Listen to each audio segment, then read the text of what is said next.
So thank you, everybody. Thanks for coming today. As you heard, we are from an organization called National Parks at Night, and that is what we're going to talk about today. It's pretty straightforward topic. Yeah, let's get started. So National Parks at Night was started a little over a year and a half ago by Matt Hill and Gabe Biederman, both affiliated with B&H in one way or another. And there are three others, obviously Chris and myself, and Tim Cooper from Missoula, Montana. And together we make up National Parks at Night. So a little about me. I'm the author of Photographing National Parks, which came out, 2 years ago now, year and a half. And yeah, there's my website. We don't want to get stuck in a lot of bio information. Right. Let's launch into the topic. Well, one thing I will say is that all five of us have different areas of expertise and experiences, and of the five of us, Chris is the one who's most well-versed in the national parks and has the best relationship with them and the longest, probably been to more of them than the rest of us put together. And myself, I've been photographing at night for 30 years and teaching night photography for almost 20. This is the second edition of my night photography and light painting book, which was published about 2 years ago now. And is your book available here at B&H? No, but I do have copies with me. Okay. My book is available at B&H and other commonly found book resources. Right. And they're both on Amazon, right? Yours is on. Yeah, they're that's both what on I was Amazon. trying not to say. Oh. And of course, if you want to get a signed copy, you can order them from either of our websites, and we'll personalize them for you as well if Chris runs out or I don't have any today. All right. So just a little bit about our organization. National Parks at Night is a workshop program focused solely on teaching night photography workshops in national parks. We teach in each park only once, and there are 59 of them. We started out last year with 5. We're increasing the number of parks that we're going to do this year. So we may run out of parks sooner. Well, no, we still only do 5 national parks, but we've increased the number of workshops, and we do national seashores, national monuments, different areas. But it's still going to be only 5 national parks a year. And again, each one of those parks only one time. So again, we have different backgrounds and different interests, but we're all passionate about night photography, and we're all passionate about preserving and conserving our natural resources, and doing that through night photography and photography education is the way that we've chosen our medium. So our motto is "Seize the Night," which is the English translation of "Carpe Noctem," popularized by Gabriel, who, of course, it's a play off of Dead Poets Society, Carpe Diem, from the Robin Williams movie from so long ago.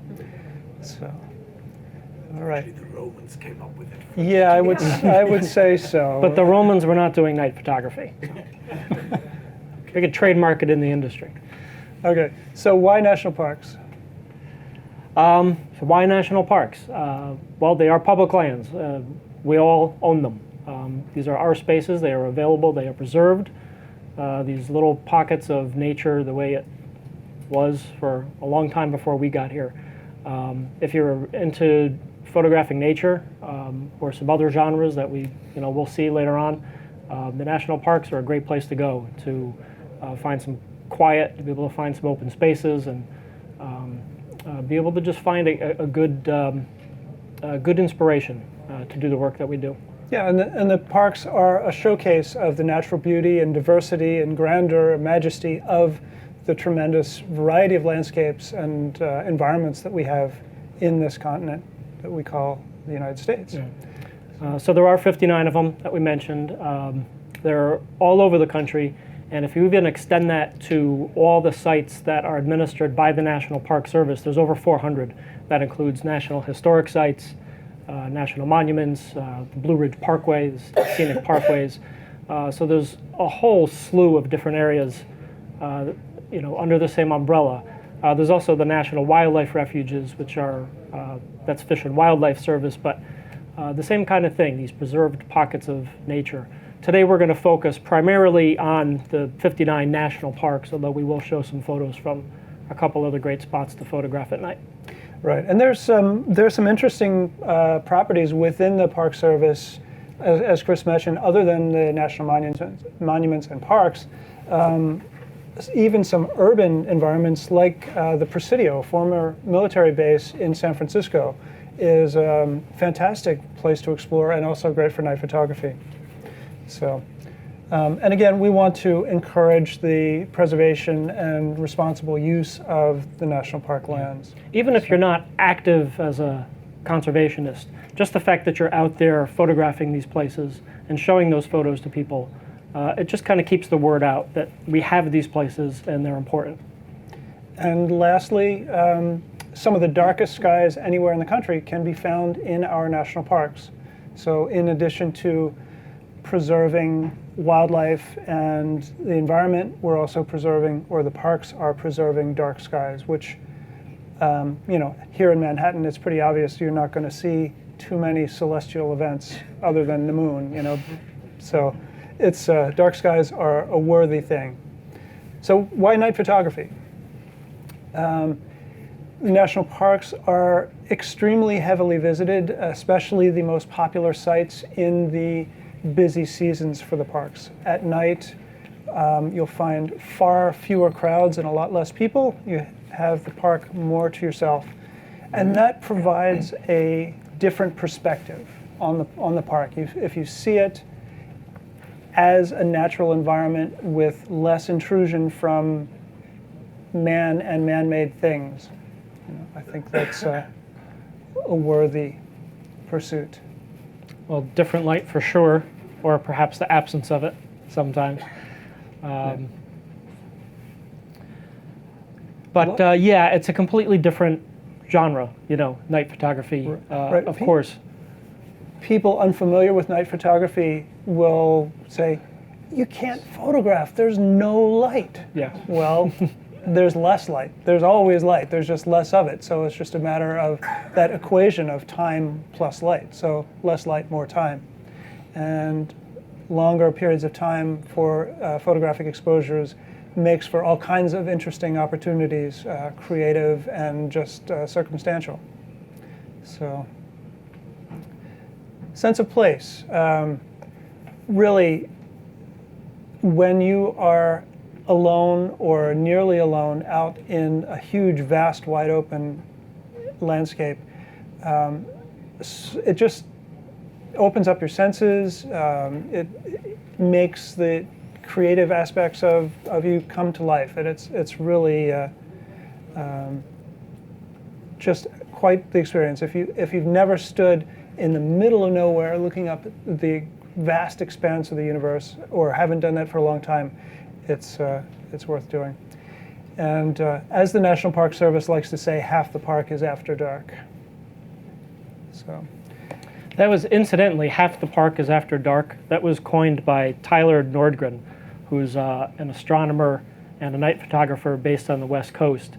And he's got a great book. Obviously, everybody here is interested in this topic, so you might be interested in this book. It's all about astronomy in the national parks. And he goes through a lot of the parks and a lot of the, just relating his expertise.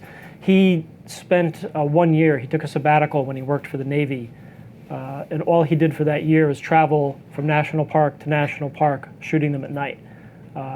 And that book was born out of it. It's an excellent reference, and it's very interesting for people who are interested in this topic. Okay.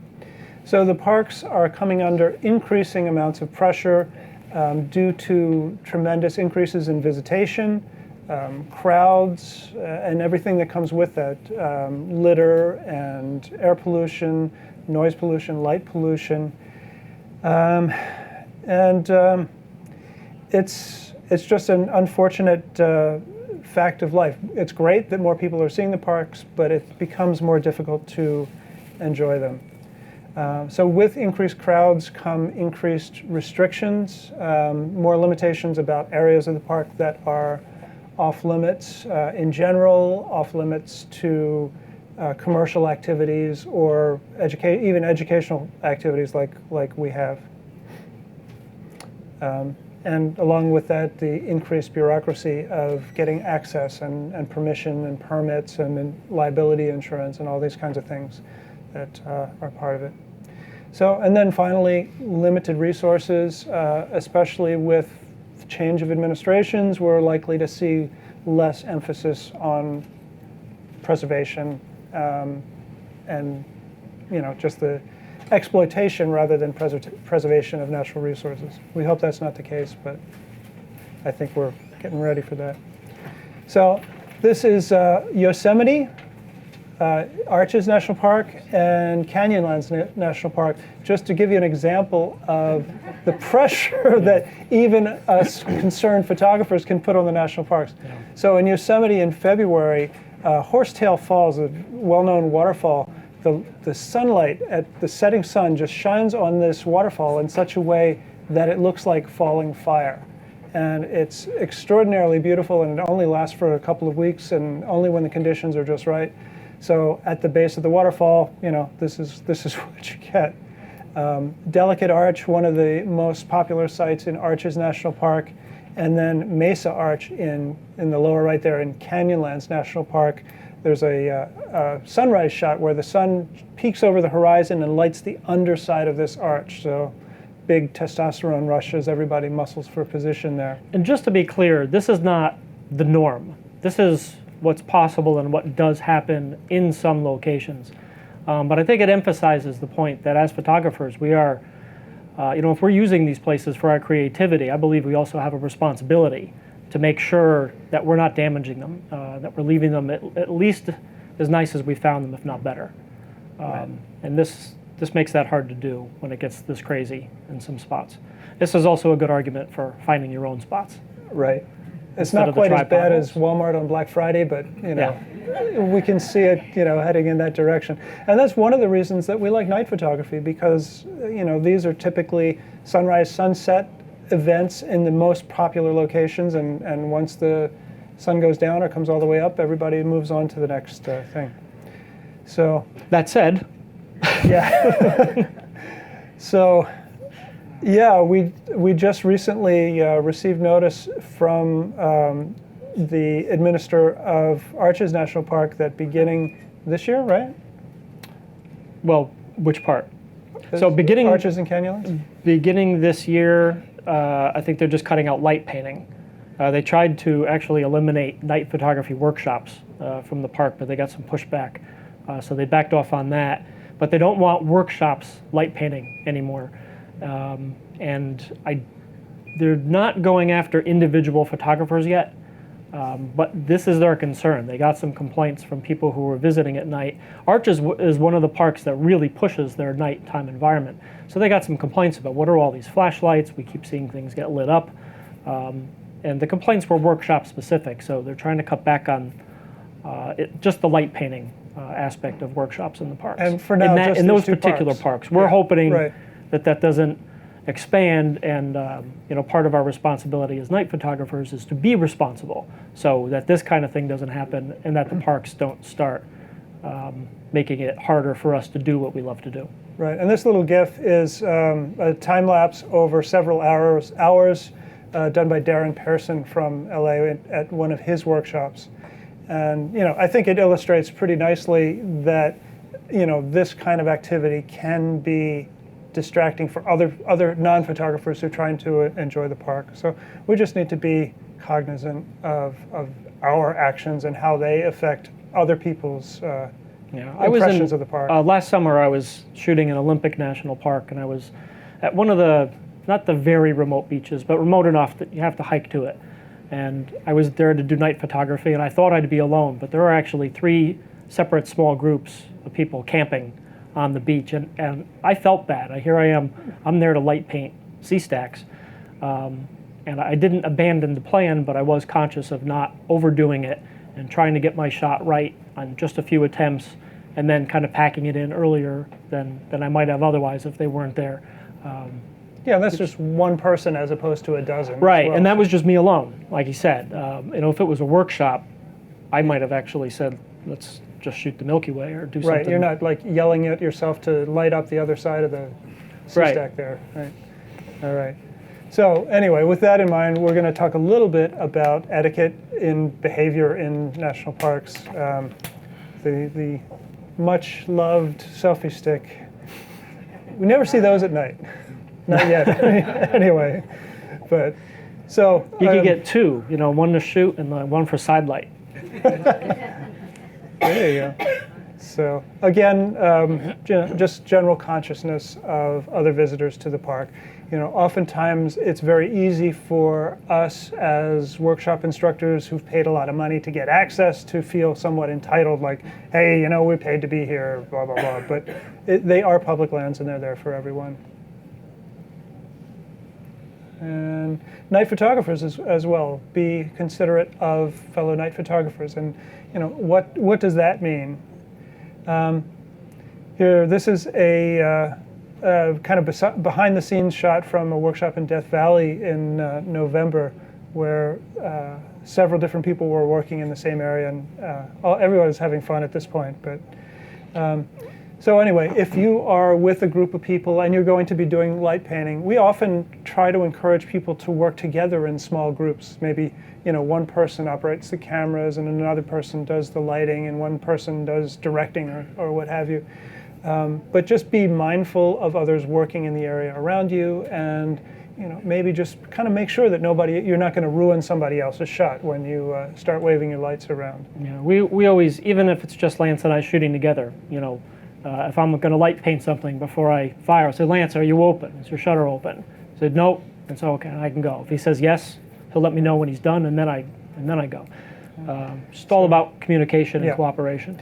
And in a group environment, a group situation, it's inevitable at some point that somebody's going to walk through your shot or turn on a light, and just let it go, keep your cool, and wait till they're gone, and then you can always go back and do it again. Because one of the things about night photography that's different from, say, street photography is it's not generally spontaneous.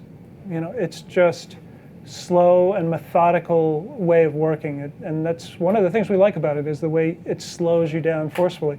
But it does mean that you generally have the opportunity to repeat and refine and improve your shot until you get it the way you like it. We should point out, too, this, the etiquette's not just for when you're on a workshop. I know very few people who would be comfortable wandering into the wilderness in the middle of the night alone.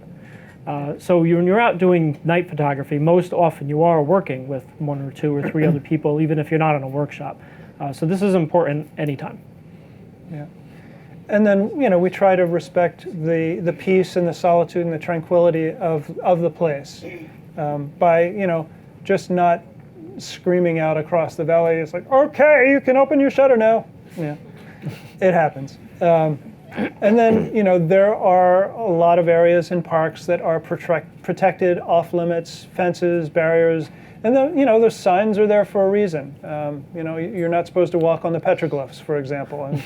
And again, it's unfortunate that a few photographers don't always respect the rules and feel like they're special. So, planning your visit to a national park for night photography. So know the season. Do some research about the park you're going to. The Everglades, you might not want to shoot there in the summer. You can get some great thunderstorms, which are a lot of fun to shoot, but you're going to get eaten alive by mosquitoes. It's hot. It's uncomfortable. Yeah. If you wanted to shoot a place like Acadia, maybe you want to time it for the fall, because you can do great night photography in the fall, but also shoot the colors during the day. I wouldn't shoot Acadia in spring, because unless you wanted to just do coast and Milky Way photos, but the trees are bare. It's not as pretty in the spring as at other times until the flowers grow, which is kind of late in the spring. So just do some research on the park you're going to see when it's good to visit that specific place. And it's not just the weather, but also peak seasons in terms of visitation. Like Acadia obviously is very busy in the fall, but that also happens to be when it's a really good time to photograph. Death Valley, on the other hand, tends to be the quietest period of the whole year is between Thanksgiving and Christmas. But it's also some of the very best weather to photograph in Death Valley. And then also places like Zion, where seasonally you need to take a shuttle to get to some of the most popular places. If you don't want to be loading all your gear onto a shuttle, you'd rather be working solo and pay attention to that season, and maybe go right before or right after the shuttle season, where you can access things a little more independently. And then think about the kind of night photography that you want to be doing. Are you interested in full moon night photography and photographing by the light of the moon, maybe combined with light painting? Or are you more interested in Milky Way photography? So that's going to depend. Do you go during the full moon or during the new moon phase? So planning these things ahead of time will increase the likelihood of success in your photographs. And then sunrise and sunset times. This is tying into the amount of time, or is that the next bullet point? We've got that too. Okay, because they do kind of tie in together. It's another thing with the seasons, but paying attention to when the sun is going to rise and set. Is that going to work into your schedule? Is that the next bullet point about celestial events? Well, okay, so I'll give you an example. In the Everglades a few years ago, I went in January to shoot. The days are short.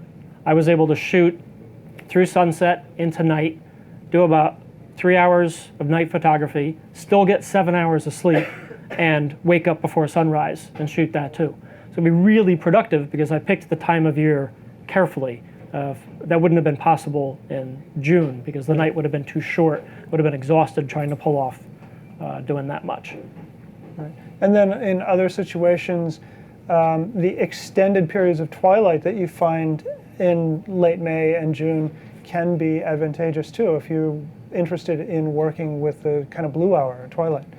Celestial events, annual meteor showers that come around every year, Perseids being the big one, eclipses and lunar and solar eclipses. There are a lot of people that plan their vacations around these kind of events years in advance, and it can actually be, for a major eclipse, it can be very difficult to find accommodations along the path of the eclipse. Yeah. So for example, this year there's a total solar eclipse that's going to occur. The path is going to go right over Great Smoky Mountains National Park and over Grand Teton National Park. If you haven't booked it yet, don't worry about it because you're not going to be able to.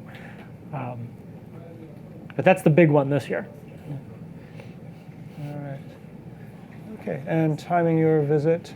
So, weigh the pros and cons of the different seasons, all the things that we've been talking about. What's most important to you and what are you trying to do?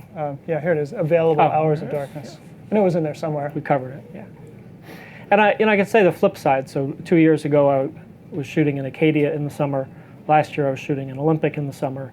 And the nights are just too short for that kind of schedule. So I love shooting sunrise and shooting in the sunrise light, but I had to let that go.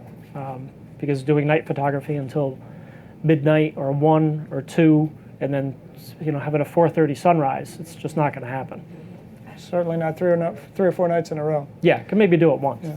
And then take your own comfort into consideration too, but that probably shouldn't be your primary consideration. For example, this past August, I was photographing in the Alabama Hills area. It's a Bureau of Land Management property in the Eastern Sierra. And it was 110, 114 degrees during the daytime, which was unusually hot, but still. And then it was still in the mid-90s at 11 o'clock at night. So comfortable if you like doing night photography in the nude, but the cameras don't necessarily like that heat also, and that causes a lot of noise in the nighttime images. So there's the flip side too of doing it in winter. Night photography with a snowscape can be beautiful, but you're going to be freezing. But who's heard the term type 2 fun? I love this term. It's something that's miserable at the time, but it's fun looking back on it. You love having done it. That's how I feel about shooting in the rain. That's how I feel about shooting in the snow. It's how I feel about shooting at 3 in the morning. But I'm always glad that I did it. Yeah. So Chris was explaining type 2 fun to me this morning. The first thing I thought, I was like, okay, so sex is type 1 fun. You might regret it afterwards, but it's fun when you're doing it. So, and then again, crowds, and image noise in your digital images can be a serious issue. I've shot in Joshua Tree and Big Bend National Parks when it's in 80-degree range in the evening, and that can be enough to, over the course of a long exposure, the sensor heats up and generates a lot of extra noise. So that is a consideration as well. So in general, to sum this up, think about your goals, your interests, the parks you want to go to, and consider all these things before you take the time off of work and make the effort to go out and be there. All right. So we're going to talk about just a couple of different aspects of night photography in parks. This is not intended to be an in-depth technical presentation today, but just kind of going over some key points that may not be obvious. And one of those things, there are a variety of course, there's an app for that. There's lots of night photography apps, some specific for night photographers and others not so much. And can we talk about Photopills? Well, let's just go through them and then we'll get the slides after. Oh, that's right, right. Yeah, so Photopills is one of the more full-featured apps. Photographer's Ephemeris, Sky Guide. There are a number of depth of field calculators and hyperfocal distance calculators, which are really useful because it's difficult to see to focus in low light levels. And then Chimani, which is associated with the national parks. So Photopills is probably the app that I find most useful when I'm doing night photos, and it's only for one feature that I really use it for. But it's very good if you want to do, like I said, complex photo planning. If you, say, have an idea, say in Arches National Park, you wanted to shoot the moon rising through an arch, you could use Photopills to actually find out what time of year that's going to happen. From the comfort of your own home. Yes. And plan your vacation around getting this one particular shot. Right. Another feature that I really like is it really helps with scouting Milky Way photos, and we're going to show an example of that later on. Okay. They are working on an Android version of this app, but right now it's iOS only. It is pretty difficult. There's a steep learning curve, but they also have tremendous support, and there's something like 8 hours of video tutorials to help you learn how to use this thing. They also run workshops to just learn this app. Right, right. Yeah, it's not an easy app to learn, but it is powerful and useful if you are the kind of photographer that pre-plans every step of the way and wants to know exactly what you're going to do. I'm more interested in some degree of spontaneity. I like to go out and just kind of see what's there within parameters of having a rough idea, knowing what to expect. But it could be, all that planning stuff could be useful if, say you have a commercial assignment where somebody is looking for a very particular kind of photo. You might use Photopills to help you plan where and when you can pull that off. Okay. So Photographer's Ephemeris is similar. It's a much older app. This actually used to be, I used to use this in the 90s. You could desktop, right? Download it for desktop use, before anybody even had a PDA, let alone a smartphone or a tablet. And it is available for Android and Apple. Again, just like Photopills, it has a lot of features, but you don't need to use them all. You just pick it up and use it for the things that do help you. And one thing I will say about Photographer's Ephemeris is it is easier to use than Photopills. It doesn't do as much, but it's a little more intuitive. It'll be a little easier to pick it up and just start using it within a few minutes. Yeah, one thing I'll add about Photopills is they do have a community of users that they're connected, they share images and experiences, and they also have competitions submitted by users of Photopills who have created images with the software, and they have giveaways and prizes on I think a monthly basis. And just to show you quickly, can you go back, please? We're not going to get into how to use it, but can you go backwards? I can. Okay. Yeah. Just to show you what information it's giving you. So this is, a satellite view of, say, you're standing right here, or this is Channel Islands National Park. Obviously, we're not standing right there right now, but you can place that pin anywhere you want. So I did this morning from Queens. I was able to drop a pin in Channel Islands National Park on Santa Cruz Island, and this is showing today. These are all the sunset, sunrise, moonset, moonrise, astronomical times are all down here in the bottom. And these lines are showing you where these events are going to happen. So this line is showing you the angle of the sunrise, and the angle of the sunset, and the same with the moonrise and the moonset. So you can imagine just standing in a place at noon when the light's bad, you can plan what you're going to do later today or later in the week, or again from at home, plan what you're going to do 2 months from now when you arrive on location. So it's very powerful information. Right. You can look at that information real time or at any point in the future. Okay.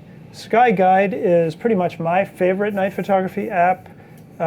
It's very simple to use. It's got the augmented reality view where you basically hold your phone up to the sky, and it will show you what stars, constellations you're looking at.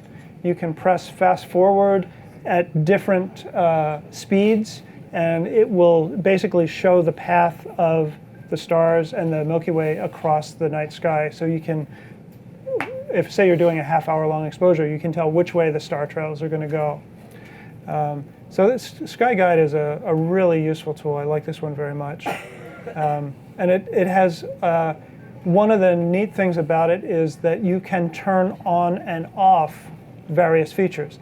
Like right now, this is showing the historical image of Sagittarius there, but you can have the constellation shown, you can have the image shown, you can scroll over individual stars. It will tell you the name of each star and a little bit about each one. And again, you can turn on and off those features. Yeah. And there's different ones. I use one called Sky View, and I actually brought it up right here so you can see as I'm moving this around, it's showing exactly what we're looking at. So Saturn's going to be, Saturn's right over here. And you can see everything right on here. It identifies everything you're looking at. And it'll also, you point it down at the ground, it'll show you what's below the horizon too. Yeah, what the Australians are looking at. Right. Okay. Another handy one that I like is Field Tools, and this one is iOS only, but there are a number of depth of field calculators and hyperfocal distance calculators. So basically you plug in your camera, your lens, and your f-stop, and it will tell you what your depth of field is when you're focused at any particular point, or it will tell you the hyperfocal distance, and then you'll know that your depth of field is from half of that to infinity. So very, very useful when you are shooting wide open apertures because of extreme low light levels and you have critical focus. So again, this one's called Field Tools. There are a number of, you can just type in depth of field calculator and you'll come up with a bunch of them. I used to use one called Tac Sharp, but I find the Field Tools to be a little bit more versatile. So Chimani, all the apps we showed so far are photography specific. Chimani is a suite of apps. They're travel guides for the national parks. They have maps, so there's location tips, hiking trails, all this. One of the big pieces of Chimani is that it works without a connection. So you download the app and they're all free. They're available for all 59 national parks. And they're working on other ones too. There's some state parks and national seashores available. But you don't need a cell signal or an internet connection for it to work once you're on site, which is critical in a national park because so few of the parks have cell access once you get there. Another thing is that Chimani, 2 years ago, as they were kind of going to 2.0 of their apps, is they realized that photography is one of the top 3 activities practiced in the parks along with hiking and camping. So they decided this needs to be part of our app. So they put photography-specific information in the apps. The sunrise and sunset times and the moon phases, etc. There's also some tips, and they made sure to include good photographs in it so photographers could be inspired and see some of these locations that they might want to go shoot. It's ad-free, isn't it? The apps themselves, yeah, they're ad-free, and again, the apps are free. So really valuable resource, and you're not distracted by advertisements, even though it's a suite of free apps. Okay, talk a little bit about night photography gear, and this is not extensive at all, and as a matter of fact, we're not even going to talk about cameras, other than to say, at this point, current or very recent generation DSLRs or advanced mirrorless cameras are pretty much all suitable for night photography. But there are specific cameras that are better suited to different types of night photography. Again, we're not really going to go too deep into that today. But a couple of points about tripods. Tall enough to rarely need a center column. You don't want to use a center column generally because it very quickly reduces the stability of the tripod as you bring it up. It's even more important at night when you're dealing with long exposures. Do you want to talk about that point? Or, sure. So, if you have an exposure that's a fraction of a second or a second or two, not a big deal. But if you have your center column raised 18 inches above the juncture of the three legs, you're basically converting your tripod into a monopod. And over the course of 5 or 10 minutes, 15, 20 minutes, even a gentle breeze can kind of sway that. The longer the lens that you have on your tripod, the more that is going to be apparent. And even if there's very little wind, things like settling on a beach in sand as the tripod settles over time. So any kind of movement at all is amplified by raising the center column. Right. So this tripod doesn't even have one. Yeah, this is my tripod. I bought one without a center column. First of all, it saved me $100, but it also saves me £1. Why am I spending the money and carrying the weight of something that I never use? Right. But the point is, make sure your tripod is tall enough so that you don't even feel the temptation to have to use the center column. Right. Just like with cameras and everything else, there have been significant advances in technology, and they are the compact travel tripods. There are some that are really pretty sturdy, even though they collapse to a fairly small piece of equipment. Again, providing that you avoid the center column. If you do have a center column, though, the ones that have a hook on the bottom of it are quite useful because you can hang your camera bag or a plastic grocery bag full of rocks on that center column, and it will give you extra stability for long exposures in wind. It's also good if you're working in sand or snow. Keeps your bag off the ground. Right. So look for a tripod that is easy and quick to set up, that just for convenience and functionality. If you're often photographing in cold environments and it's something where you have to take your gloves off, well, that's probably not the best tripod for you. Carbon fiber tripods, the savings in weight I don't think it always justifies the added cost over an aluminum tripod. But again, if you're photographing in cold environments, carbon fiber doesn't get as cold as aluminum tripods. And then, I used to say, don't get a tripod that has more than 3 leg sections, but there are some newer high-end ones that are, quite stable with even 5 leg sections. Do you know where my tripod went? Yeah, they're under. I actually had one to show you. Yeah, they're under the table. All right, well, won't worry about it. Incidentally, this photo is at North Cascades National Park. This is called Picture Lake. I have no idea why they call it that. Okay, lenses. There are tremendous amounts of lenses. The technology in zoom lenses has improved dramatically in recent years as well. But in general, you're looking at a super wide to wide to normal focal length range as being most useful for night photography. All right, so fast maximum aperture. Get the widest lens that you can afford. A 2.8, a 1.4. at least a 2.8, because again, night photography, we are dealing with very limited light, so you don't want to limit yourself more by having a lens that, that's going to limit that. Nice fast lens so you can maximize the light situation. So in addition to allowing shorter exposures, if you're trying to record star points, they will be brighter for viewing and easier to focus as well. So you want to, if you are interested in star point or Milky Way photography, you want specifically a lens that has low coma or chromatic aberration, and that's a type of optical distortion that causes stars to appear sometimes like little comets, hence the name coma, or sometimes like birds in flight, like little flapping wings. So it's common in many, many lenses, even some expensive ones, especially when you're shooting wide open in the extreme corners of your images. Yeah. This lens that we're picturing here, the Nikon 14-24, considered by many the best zoom lens ever made, has very, very low coma, even wide open. But it's a beast. It's very, very substantial piece of glass that some people don't want to carry around. That whole topic of coma and dealing with it can be kind of intense. We're actually working on a blog post. So if you want to learn more about that, within the next few months on nationalparksatnight.com, we're going to be posting an article about it.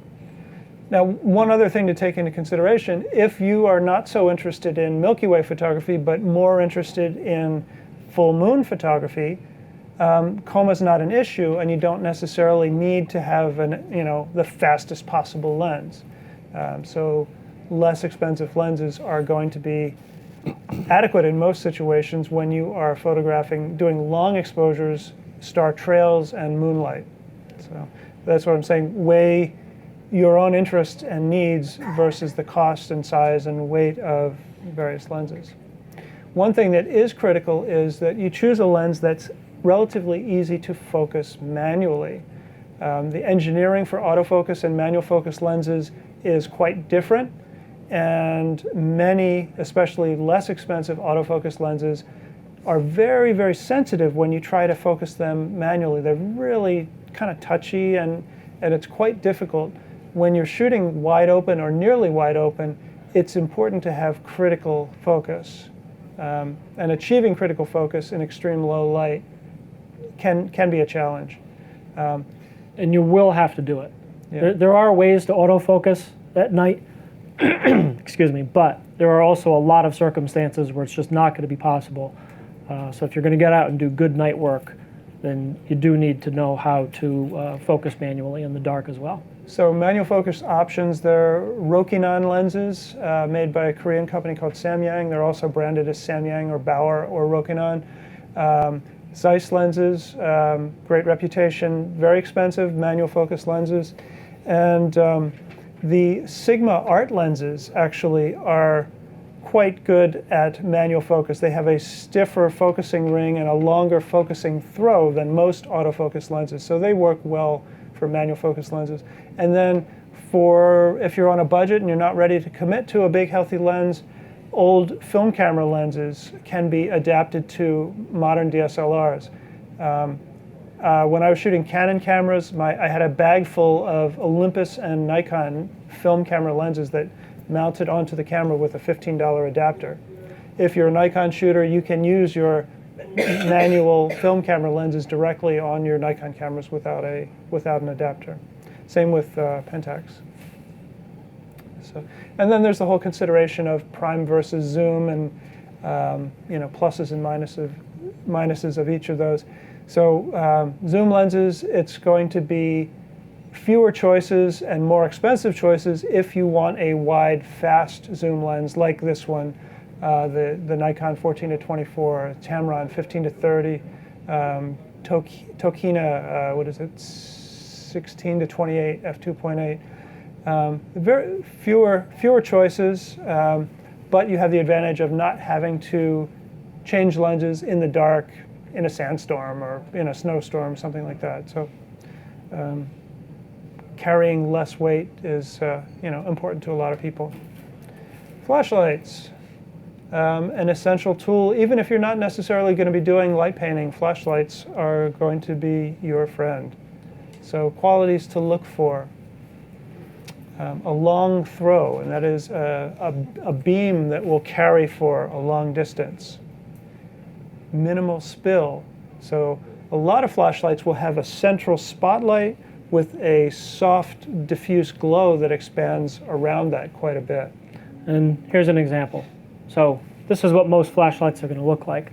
And I have that hot spot in the middle, which is fine. You can work with that. You can do some light painting with this without any problem, but it's that hot spot that you're going to be doing the light painting with. So when we talk about an even beam, this is the Coast flashlight, which happens to be the favorite of all 5 of us. You can see on that same wall, or you can look at how even that beam is. So there's no hot spot in the center. So you can shine it in the back, you can see it a little better where it's dark. This makes it a lot easier to light paint. Yeah. And it's worth the extra cost for sure. So another consideration with flashlights, if you are doing light painting, is color temperature. LED lights tend to be cool to neutral. Higher color temperatures from mostly 6,000 to 9,000 for inexpensive ones. So they're quite blue, can be quite blue. They can have bits of green in them as well.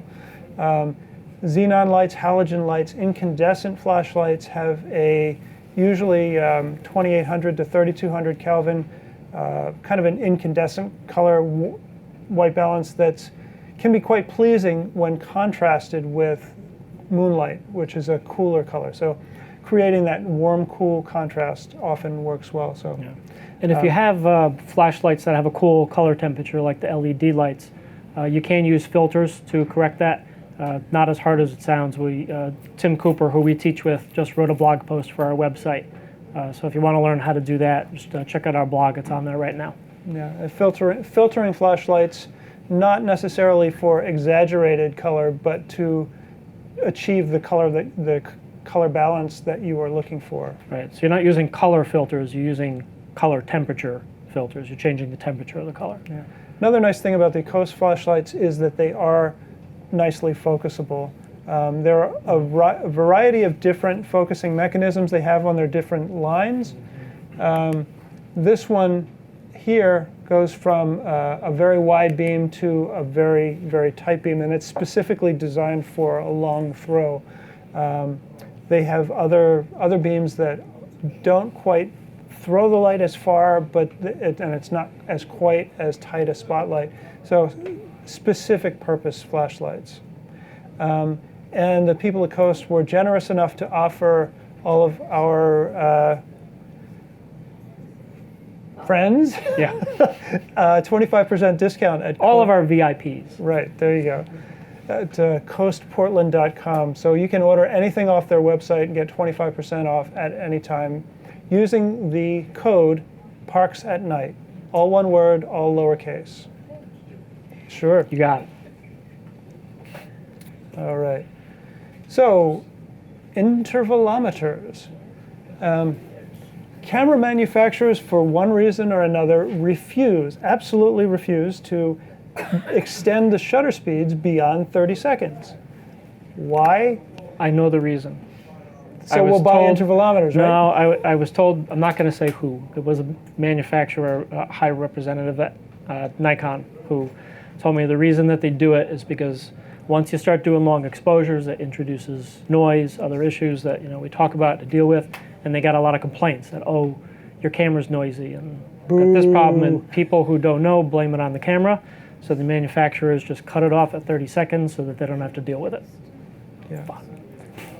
Ridiculous. Anyway, so we used to be limited to the camera manufacturer brand intervalometers. An intervalometer is like a cable release or a remote release, but it has built-in timer functions. So you can program extended exposures or interval exposures for time lapse or continuous exposures for image stacking. And we used to have to spend $150 plus for the manufacturer brand. Now there are a million different options, including some inexpensive Chinese knockoffs and some mid-range ones as well.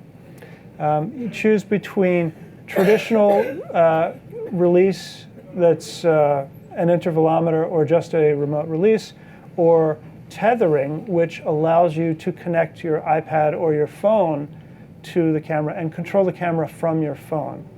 So there are a number of different tethering options.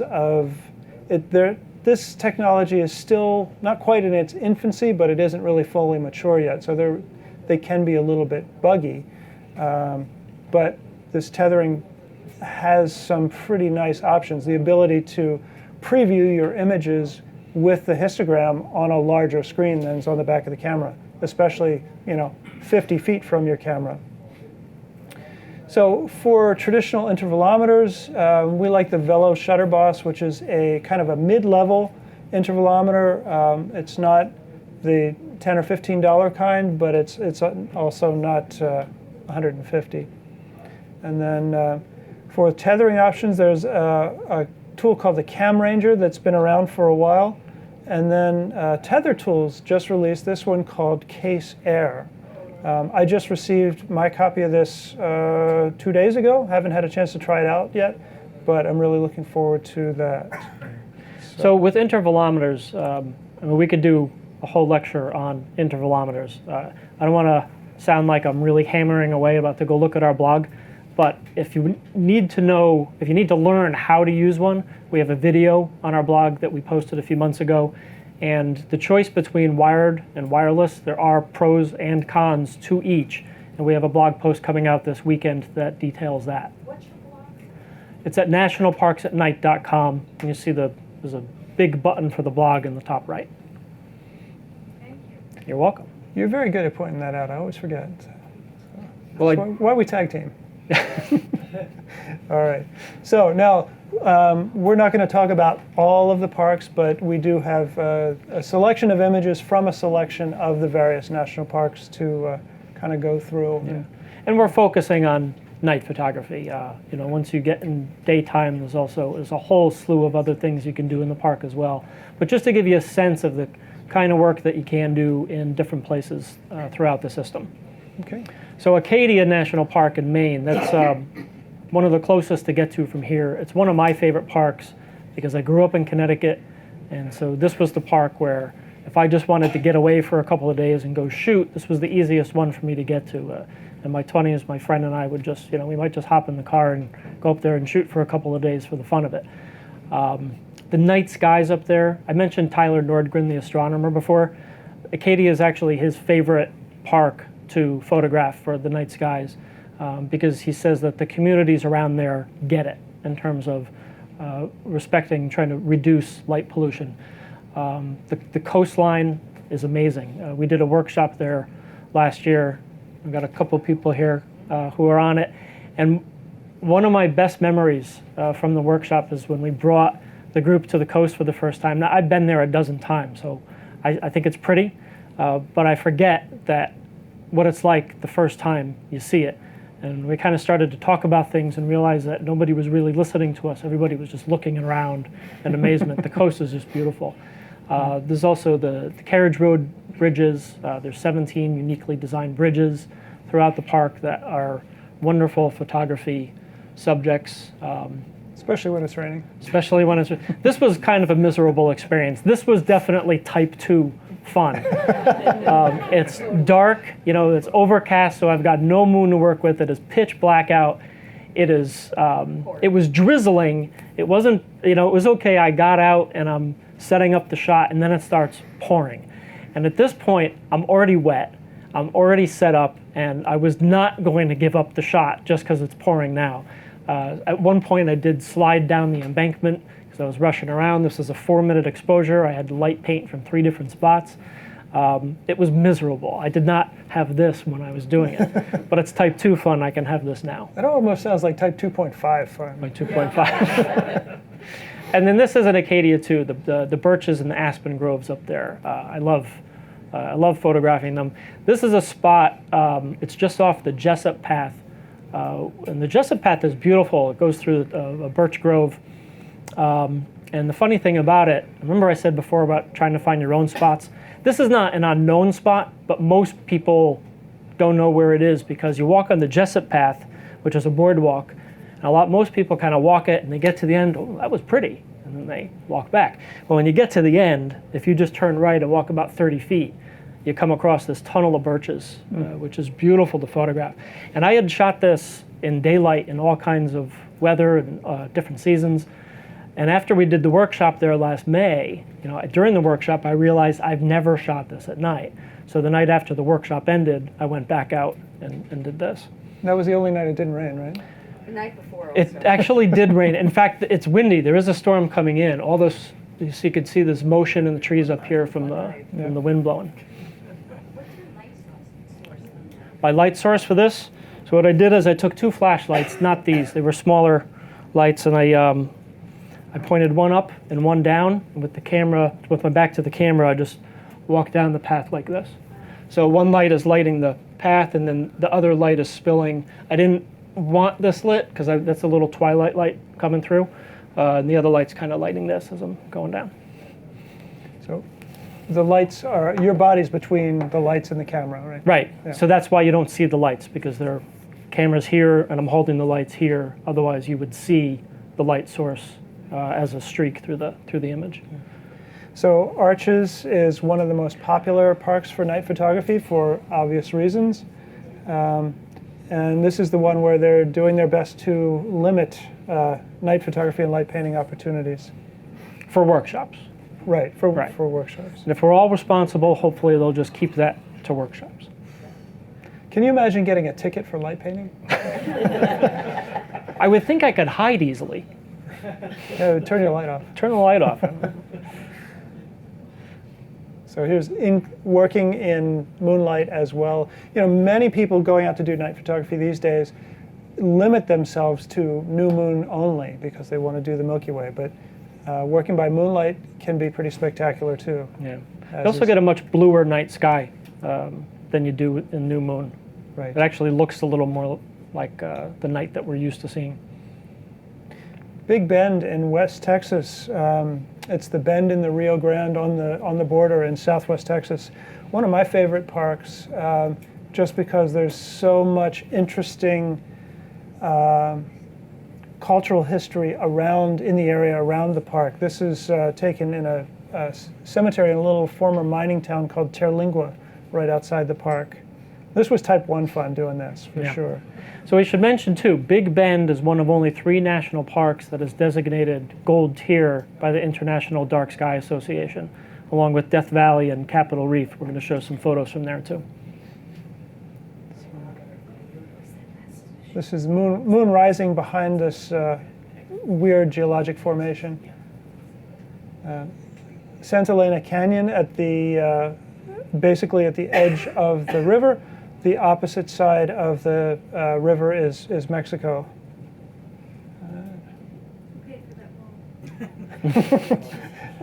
So Bryce Canyon in Utah. It was there. We're not going to repeat that question. So Bryce Canyon in Utah is kind of a one-trick pony, but it's a really cool trick. Like I said, we're just showing night photos, so we don't have a view of the canyon from the rim. But Bryce Canyon is the one where you're kind of looking from the rim and you see all the hoodoos rising up. It's just an amazing, surreal landscape. If you can go to the next one. So this is kind of the famous shot, the daytime shot, is from the side of the canyon that's over behind Lance. But this is under full moon, and this is a trail that we actually did take down into the canyon, which I think is next. No, we didn't show it. Oops. Okay, that's okay. I was first at Bryce Canyon in 2006, and I left thinking, what would be really cool would be to hike down into the canyon and shoot up. Going to be down there under moonlight. And it took 10 years. I was finally back last April and got to do it. And I got to just even forget the photography. It's an amazing experience to hike down there under the moon and be at the bottom of that canyon. It's just surreal. A little more accessible than the bottom of the Grand Canyon too, right? A little more, yeah. And I will say hiking back up is type 2 fun. Yeah. Especially at 2 in the morning. All right. Cape Cod National Seashore. we snuck in one non-official national Oh, park. we got in two. here. We got a national monument later. Oh, that's right. Yeah. That's right. But Okay. national seashores are NPS units, and we are actually, the reason we put it in here is because we're about to announce a workshop. I guess we're just announced it, but it's going to be out in a few days on the website. If you're interested in the Cape Cod, if you're interested in this workshop, the first two groups of people before we publicly announce it are going to be our alumni, find out first, and then our email list. So if you're interested, I would sign up for the email list so that you get notification and you could sign up before we go public and start marketing this. Yeah, and that's going to be this coming May. And two unique features of this workshop are we're going to work on specifics of photographing lighthouses, how to capture the light itself, the beams of light coming out from lighthouses, and also Milky Way panoramas, because it'll be high Milky Way season when we do this in May. And, this is the old life-saving station. It's a museum now, but up. This is way up in the upper arm at the northern end of the seashore. And Lance and I actually did this photo together. So we each set up, you saw there was you might remember earlier in the presentation, there was a photo of this same building framed by a Find Your Park sign. So that was Lance's photo, this one's mine. So Lance stayed back and operated the two cameras. He was, we each set up our shot and he was firing the shutters. And I was down at the light and then on top of the dune, two different spots for light painting. And we'll just point this out because like we were mentioning before, night photography and light painting in particular can be a team activity. Yeah. This would have been a lot harder for either of us to do alone. right, and I just realized I was not respecting the tranquility there, kind of But we were alone. yelling directions to you. Yeah, we were quite alone out there, except for the ghost. Except, oh yeah, you didn't hear it, right? No, I didn't hear So it. we were standing, I think it was when we were packing up, and I very distinctly heard a woman laughing on the other side of the dune. And we kind of got around as we were heading back to the car, and I didn't see anybody, and I said, oh, they must have left. And he said, who? You didn't hear it? Like, And I was don't- close to the parking lot. There were no cars there. yeah, You know, there was nobody leaving. there. Yeah. Yeah, So we'll call it a ghost hunting tour as well.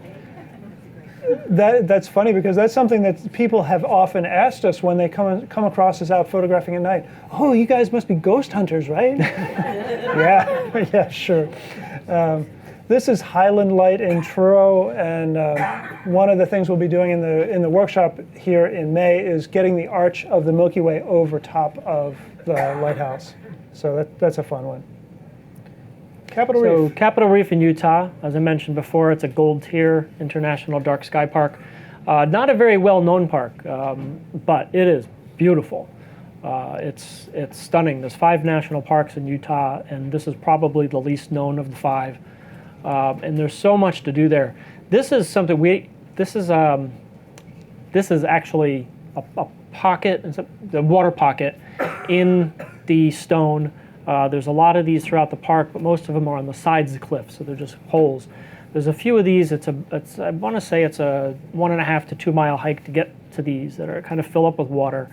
And we didn't actually intend to go there and shoot. We got to the trailhead, and we saw the sign that this is the trail that goes there, and we kind of all remembered seeing photos of it and said, you know, well, let's go ahead and make the hike. So it was already dark, and we're making this hike to get up there. This is a team effort, unplanned team effort. So Matt and a friend of mine, Steve, who was with us on the trip, were working on this photo here, trying to do something with this water hole and light painting this. Gabe and I had gone back here. There's a little bit of a slot canyon that we were shooting, and I had climbed up over here to light paint this rock formation in the background.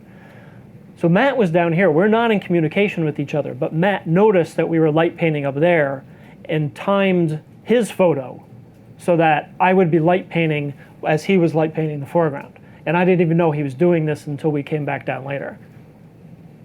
Take advantage of the situation. Yeah. So this is when we were hiking back through the gorge. Matt had kind of gotten ahead of us as we're hiking back out, and at one point he turned around and said, "Stop!"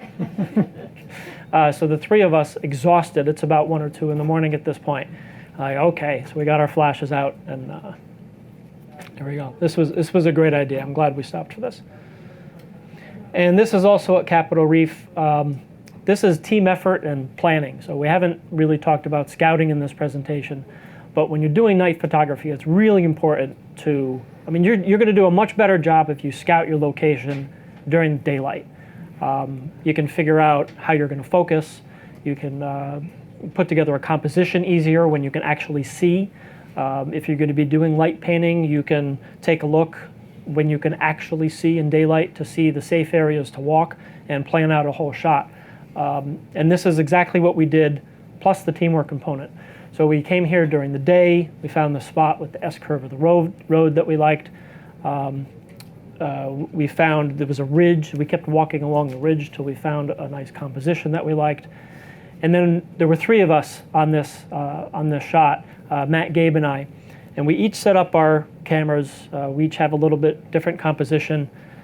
Gabe manned the cameras, so he was there to, 1, make sure they didn't fall over because it was windy, but 2, he was firing all the shutters.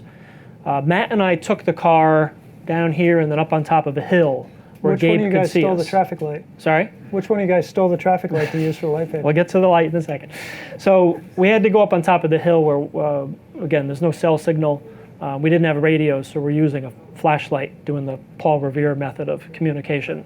So, Gabe would open all the shutters, and then he'd shine a light, so we knew it was ready to bring the car down. Matt was driving. I was the lucky one, 40 degrees out, and I'm holding a pixel stick out of the sunroof with no gloves on. Type 2 fun. And we did different colors. Gabe's favorite was red. I liked this one. But teamwork. Yeah. Congaree National Park, one of the least visited national parks. This is in South Carolina. Really great night skies there, despite the fact that it's only a half hour outside the capital. It's not an easy park to shoot. It's a floodplain forest, and most of it is forest. Floods about 10 times a year, which is really the best time to shoot, because you can go in. You can't move around much because the park floods. You can't go a lot of places, but you get these wonderful reflections of the flooded forest. I went, this is one of my first times there, and I hiked, I got there at dusk. Again, so this is do as I say, not as I do. I wasn't there, I didn't scout in daylight. So I'm basically walking into the forest at dusk trying to find something to shoot. I hiked about 3 miles in. It was a bust, I was not in a good mood. I hiked all the way back to the car and shot this from the parking lot. And another thing I did, this was for Lance. Do you want to say something about your project? Yeah, I've got an ongoing project. I tend to photograph kind of the little intersection of man-made elements in the natural environment. And one of these little ongoing, kind of almost a joke project is Lose with Views. So, the outhouses in different national parks. So I was honored that Krista. When I was heading out of Congaree, I shot this for Lance. It looks like you're having trouble deciding which one to go in there. They were both available, believe me. There's nobody around. They have the camping in Congaree is free because there's so few visitors. It's a pretty surreal place. It's difficult to photograph, but it's pretty cool too. There aren't any other parks like it. So Crater Lake in Oregon, we just did a workshop there in August, right? Lance and I weren't on it. It was Matt and Gabe who did it. Yeah. But it's a really stunning location. It's a caldera that has filled in with water over the years. This incredibly blue water. It's one of the deepest lakes in the world, and the island in the center is, I forget the term for it. It's a cone. It's a volcanic cone. Yeah. And it's not an active volcano. It's not considered active, right? Do you know? But it's such a beautiful spot. Why did you do black and white? I'm sorry? Why did you do black and That's white? Matt's photo. He really likes doing black and white. And Because the color stuff. yeah, I prefer color. Matt does a lot of black and white work, which, You'd have to ask him exactly what is, but it's kind of his thing. Especially with night stuff. Here's, I guess this is probably about 2 hours worth of exposure, pointing north. So all the stars forming that classic star circle around the North Star. Another fun thing about Crater Lake, you can't see it in this photo, but there is a log that has been floating around the lake for well over 100 years. They don't even know it, but it's actually in Indian lore. They've found mentions of this thing, and it just kind of bobs like 4 to 8 feet out of the water and just floats around. It's called I think it's the Old Man in the Lake is what they call it. Wow, that's cool. Might be a ghost. Yeah, and of course, if holding it up from the bottom. If Crater Lake were in Scotland, they'd, it would be a monster. It'd be a monster, and it'd be a tourist attraction, and they'd make money off of it. Yeah. So Crater Lake kind of looks like a one-trick pony because I'd say 99% of the photos you see are from around the rim.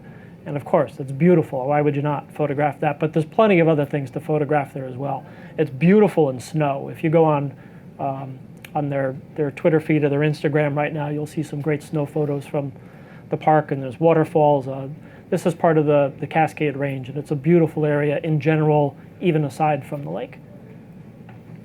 Cuyahoga Valley National Park in Ohio. Tim Cooper and I are doing a workshop there in May. This is a very different kind of park. It used to be a national recreation area, so it's really more about things to do than things to see. It doesn't have the grand vistas that we think of national parks. There are beautiful natural areas in it. There's a ton of waterfalls and wetlands, including this fall, which I kind of got down to. I had this to myself, so I was able to get down and play with some light painting on the falls.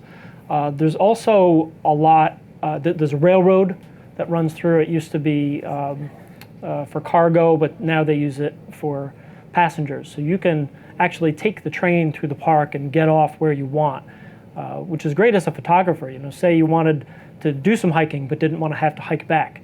You could kind of hike out and then grab the train and have that bring you back to where you parked. And they've got these yellow depots that make for a nice photography subject. There's barns, active farms. You can go into the fields. There's a covered bridge. You don't find a lot of those in the parks.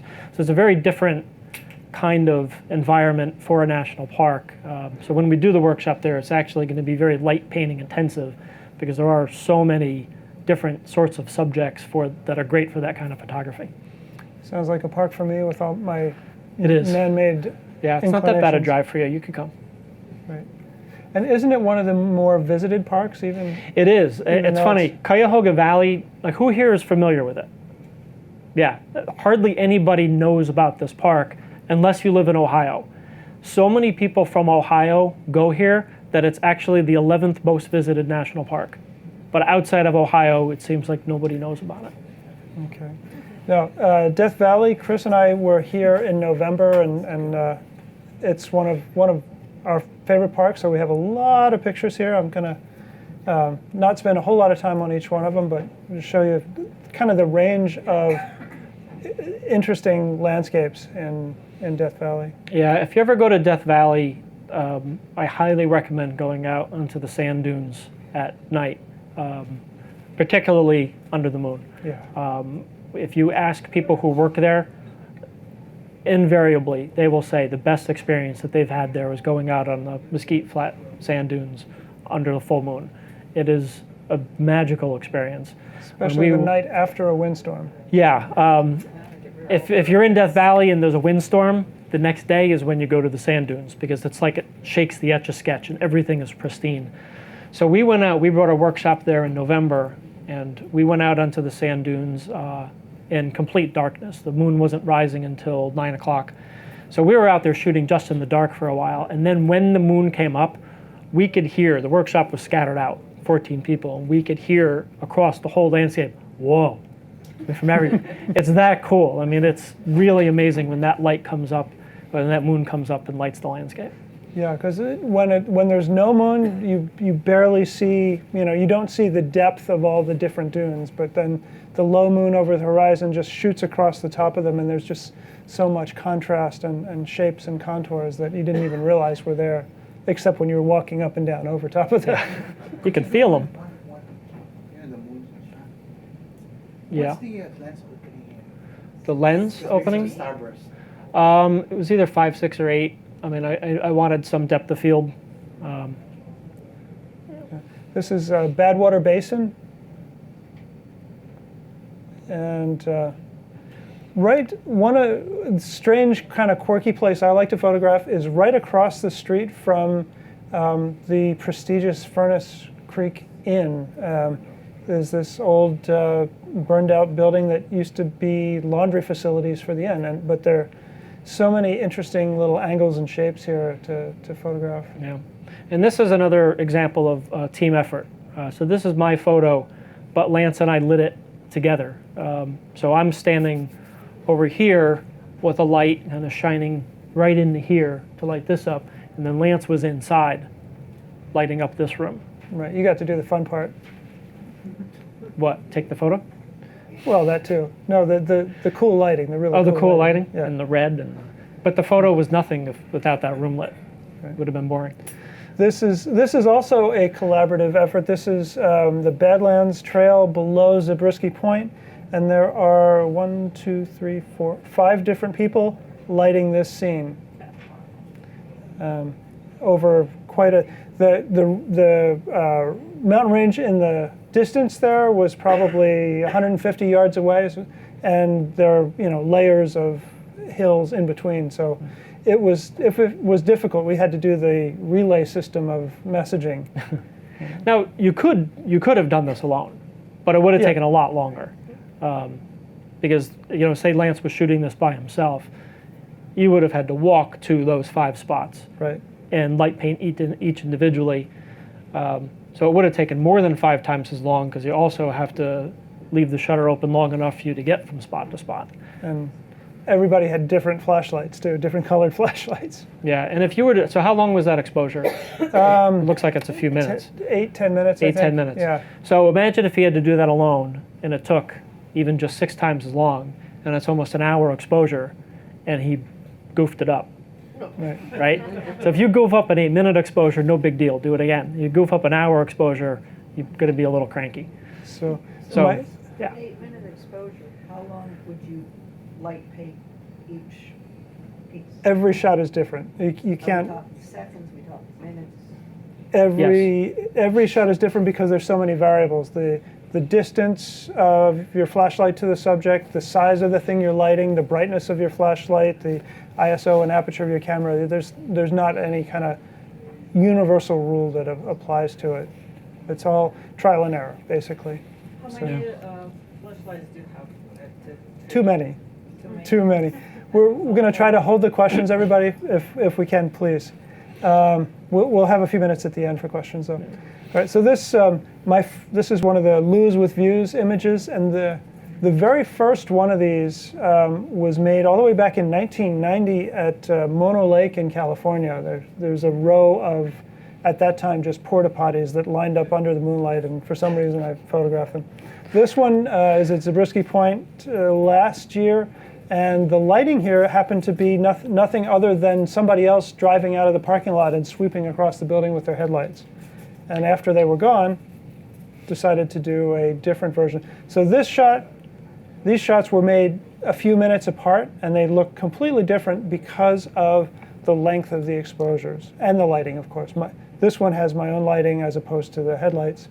But the color in the sky, the cloud cover, it's all due to the length of the exposure.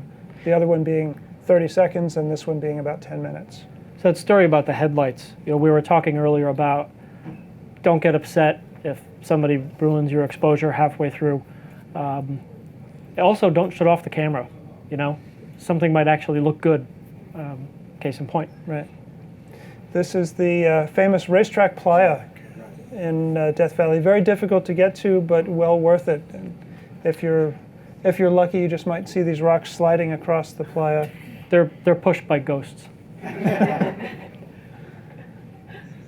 These are charcoal kilns up in the high mountains, a higher elevation of Death Valley. It's a fun location to work. So Dry Tortugas National Park in Florida, another little-known park. This is very far out from Key West. It's an island in the middle of the Caribbean, and it's just a fort. There's a few small islands, but you have to take a boat or a plane to get out there. But really amazing night skies because there's nothing around to pollute those skies. These are all Gabe's photos. He was out there doing some prep work for another workshop that we're about to announce. We're doing a workshop here this year that's all going to be based on the boat. So the students will stay on the boat, the classroom time will be on the boat, and then go out onto the island. And the fort's usually closed at night, but they're opening it up 2 nights in a row for us to go photograph in and around the fort in the dark. Pretty special opportunity. Yeah, it's pretty cool. I heard that Sarah Palin went and visited this park a couple of years ago, and she said that she could see Cuba. and you know what? She was almost right. It's just over the horizon. It's pretty. It's pretty close. Yeah. So another window through the fort there. There's also a resident. I forget if it's a crocodile or an alligator that shows up sometimes in the moat. Is it a ghost? Seriously. Ghost croc? No, it's real. All right, so the Everglades, one of my favorite parks, and one that's different from the rest of the parks. This was the first park to ever be preserved. It was created to preserve a landscape, to preserve an environment as opposed to beauty. But it is pretty. It can be difficult to photograph because it's very flat. It's challenging to do landscape work there, but the bird photography, the wildlife photography, amazing sunrises and sunsets, and really nice night skies to work with as well. Yeah. About 2 seconds after I did this shot, there was a big splash in the water in front of me. It was my last shot of the night. I was out. Got out of there. It was probably a frog, but in my head it was the biggest alligator in the whole park. There's a phenomenal photographer named Clyde Butcher who's basically made his career photographing the Everglades. He's a super large format photographer and makes mural-sized black and white silver-based prints. Yeah. He just released a book this year, retrospective of his career, all national park photos. That's really excellent. Yeah, and he's got if you're ever in the Everglades, Big Cypress National Preserve butts right up against it, and he has a gallery in Big Cypress. So if you're down there, I highly recommend going into the gallery and viewing his work. It's amazing. What can you tell us about Grand Teton? Grand Teton. This is what I think of Grand Teton. Sometimes you're walking around, your camera's on your shoulder, and it might kind of bump and hit your hip in the perfect way to fire a shot. Well, in Grand Teton, that's still a good photo. It's such a pretty place. The mountains just kind of dominate the landscape. It's beautiful. This is obviously a winter shot. It's beautiful to photograph in winter. Sherry just got back from snowshoeing, and you did some photography there, I hope. Yeah. Okay. And it's just stunning. When you're standing in the valley, the reason it's so stunning is because the valley pretty much ends at the mountains. There's no foothills. There's no gradual, incline. It just you've got a valley, and then boom, these mountains just shoot up, and they're just stunning. It's a beautiful place to shoot any time of day or year. Great sand dunes in Colorado. I believe these are the second highest sand dunes in the world. You're doing the workshop out there, right? So with Matt was here scouting last year and given us a warning about the effort it takes to climb up these tremendously high sand dunes, but said it's absolutely worth it. So Matt and I will be doing a workshop there, I believe in August of this year.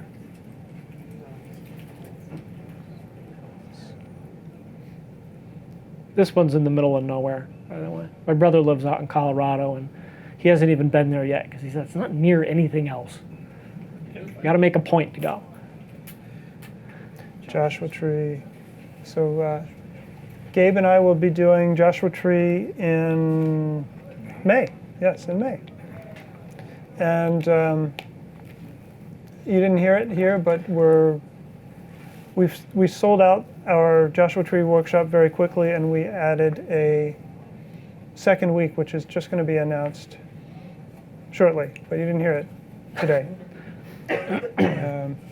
So we're... Well, at least this isn't live or anything to the world, so you're the only ones who know. Yeah. Right, so nobody will know about it. But we're counting it as once and done because they're back-to-back weeks, and there's just such an interesting, an interest in the park.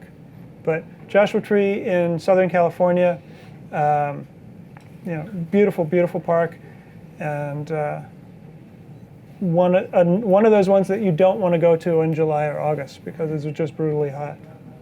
This is taken at Ryan Ranch, remains of one of a few remains of adobe buildings within the park.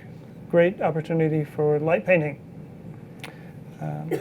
These are some petroglyphs in this kind of crazy eye formation in the rocks here. The classic Joshua Tree. Backlit from behind. There was a very disgruntled coyote that was running around while I was making this shot. And I say gruntled kind of jokingly because this coyote was just kind of trotting behind me, going the whole time. Every step it was just grunting, and it was really kind of creepy. So, like your one shot and done. I packed it up and got out of there after this. Another one. Lance and I were out in Death Valley in November, just the two of us, before the workshop started, and we had kind of hiked up a little bit into the hills and heard some coyotes, and it's pretty wild, and to just be out there and they call to each other across the valleys. So. Yeah. So Mount Rainier in Washington. If you want to know anything about Mount Rainier, Sherry here is the one to ask. She spends lots of time in the park. It's a volcano. You can see, so this is, if you take a look right here, these are the headlamps of some climbers up there. So I mentioned before we were going to just do kind of a quick show of how Photopills works, and I did a photo in Rainier specifically to show it. So Photopills, it's got this night augmented reality feature. This is what I use Photopills for. If you want to scout a Milky Way scene. So I found this ridge in the park, and I said, oh, the Milky Way, it's kind of southerly point. And I said, I want to see if I can photograph the Milky Way coming right down in here. So using Photopills, I can hold it right up to the scene, hold my tablet up to the screen, and it will overlay a night chart, a sky chart. And I can move it and kind of scroll through time-wise until the Milky Way is where I want it, and then see what time that's going to be. So if I come back just 1 second. So this was telling me the Milky Way was going to be where I wanted it right about midnight. So instead of wasting my whole night there, I went somewhere else. I shot that last photo. I went and did some other things, came back about 11:30 and set up and was able to shoot the Milky Way exactly where I wanted it. Cool. Natural Bridges National Monument in Utah is, there's 3 natural bridges there. It's a great place to go do night photography. This was actually the first dark sky park, international dark sky park in the U.S. And I was there with Matt and Gabe, and last April we stopped in. Oh, because they're doing the workshop there this year. Yeah, the Big Dipper just looks tiny, in context of this image. And these are actually 2 photos of the exact same arch with the exact same light painting, but different composition, and it just goes to show how different photographers of the same talent level can be in the same place with the same type of gear and come up with something completely different. I was mistaken because I think that bridge already collapsed. No, this is good. Still there? Yeah. Oh, okay. Yeah. That's the one I think you're thinking of the one in Arches National Park that collapsed a couple years ago. This is still there. North Cascades National Park in Washington. Also not one of the most visited parks, but really beautiful mountain scenery there. There's also rivers. So this is shot during twilight. It was almost dark, but very long exposure. So just to show how much light you can collect, even when it's not bright to our eyes. But the typical scenery of the area, this is Picture Lake, which is what I showed before. The foreground I light painted. If you come around this way around the pond, there's a spot that kind of sticks out. So I went back and light painted, almost backlighting a little bit from the side. and the rest is lit by moonlight. Beautiful. Thank you. And then this is another one. This is one where both of these I scouted during daylight. I found this little pool up a little further up into the mountains to reflect, and again photographed with moonlight. And this is light painted from kind of, there's a trail that goes up this way, and then they come in and just kind of scrape the light in the foreground here. And with that pre-planning and scouting, it also is helpful to know, where's the moon going to be? So which direction will the light be coming from? Right. So, Which is where Photopills or photographer's ephemeris comes into play, which I did use. So I stood there and I checked ephemeris and saw that the light was going to be coming in from the right. Olympic National Park, this is one of my other favorites. A great night skies. So this is another one. We're doing a workshop there in September, and it sold out in 2 days. So this is the other park that we added a second week for, because it's just such a beautiful spot, and so we're fortunate that we can bring even more people to see it at night. One of the reasons I like Olympic is because there's 3 distinct ecosystems there. There's the mountains, there's the rainforest, which we'll see in a little bit, but there's also the coastline. I could just forget about the photography. I could just stand at the coast at Olympic and watch and listen to waves roll in. It's such a beautiful, beautiful place to be. This was a 40-minute exposure. I'll tell a quick story about this. So this was actually a stack. Like I said, we're not going to get into technical stuff, but there's a pretty good argument to be made for doing a star trail by stacking instead of one long exposure. So what I was doing was stacking, and I light painted the first image in the stack, and then I just had to wait 40 minutes. And I'm kind of just wandering around. It had been about 3 hours since I'd seen anybody, because right after sunset, the 12 people who were extended out and a mile in each direction left was alone. So about 3 hours later, I'm just kind of waiting for this to go, and out of the corner of my eye, to this day, I don't know how I saw this, but I just saw this little speck. And I'm like, what is that down the beach? And it was a person. I have no idea where this person came from. What he's doing there is just standing like this, maybe about 200 yards away from me in the dark. I don't know how I saw him. So I'm a little freaked out, and I'm just kind of keeping my eye on him. And he disappeared for a little bit, and I'm a little nervous because you could walk up to the cliffs and be in the shadow. He could have been 20 feet away from me, and I wouldn't see him. And then I kind of saw him come out again, and I said, all right, you know what? I've had enough of not knowing what's going on here. So I decided I was just going to approach him. And I kind of come up in the dark. I get about 20 feet from him, and I didn't want to scare him. So I just said hello, very friendly, hello, back. I said, hey, what are you doing out here? I'm doing night photography. Yeah. Duh. So this is in the rainforest. This is probably my prime example of scouting in daylight. Shooting in the rainforest, it's beautiful, but it's very much an exercise of making order out of chaos. This would have been impossible to build a composition in the dark. So I went out in daylight, I figured out a composition, I did some daylight photos to get everything how I wanted it. I knew how I was going to focus. I knew exactly where I was going to put my tripod. Again, in daylight, I walked through the scene and knew that where I was going to stand to light paint. So I'm going to do some of this light painting. I'm standing behind the tree, so that, again, you can't see the light. Also did some light painting. This tree is lit for me standing off frame. Again, I planned all of this at daylight and then came back at dusk and just waited for it to be dark enough to do it.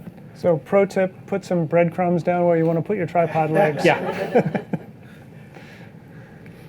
White Sands, another national monument that someday might be a national park in New Mexico.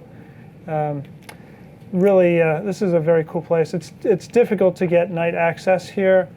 It's funny, the rangers call these shelters toaster ovens. And so the ranger was telling me about how they joke that people go underneath of these things to bake, basically.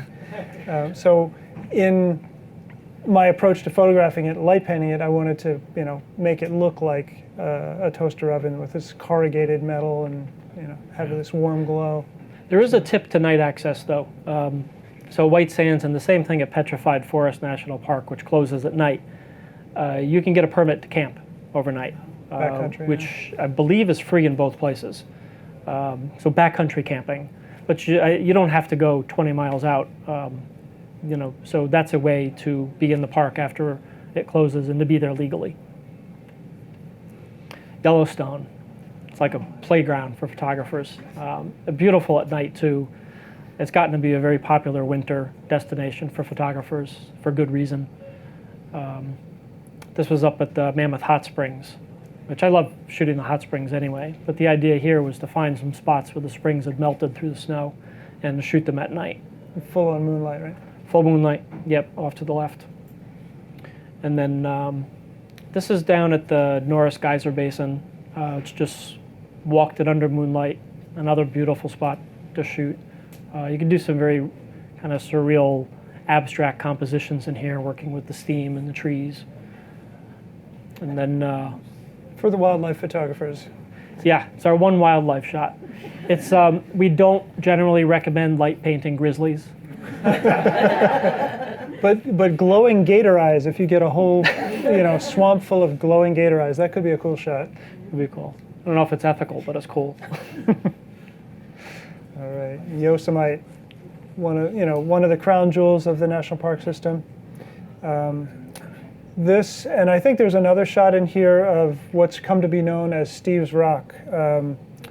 Steve Harper was a night photography instructor in San Francisco who took his students and classes on field trips to Mono Lake and Yosemite, and I was fortunate enough to go on his last trip. You're underselling him, though. He wasn't just a teacher, and he was a pioneer of night photography. Yeah, for sure. Anyway, he photographed this rock several times in the 70s and 80s, and it's just come to be known even before he passed as Steve's Rock. But he was a long exposure photographer till the very end, and I showed him this image, and he's like, "Oh, what'd you do that for?" Because he just didn't like that whole star point Milky Way thing. He wanted to see those big long star trails. You're missing your chance to plug the blog. Again? So when he passed away at the end of the summer, Lance wrote a piece about him, kind of in memoriam, but also just explaining what he really meant to the night photography community and to developing the techniques that we all use. Yeah, he really did inspire a generation of night photographers. So, one of those many high waterfalls in Yosemite by moonlight. Just a simple shot of a little Jeffrey pine crag growing out of the rock crevice. And this is a good example of not getting stuck on the famous locations. There's so much more to photograph besides the spot where the crowd might gather. Yeah. And the challenge here was not sliding down the granite slope into the ravine while trying to light the backside of the tree there. That would be type 2 fun? No, it was type 1. It was definitely type 1. I meant sliding down the ravine. Well, I didn't do that. Okay. If I had, it would have been type 2.5. All right, and Zion, we come to the last of the parks that we're going to show you today. We did our Zion workshop. Tim Cooper and I did this one in May of this year.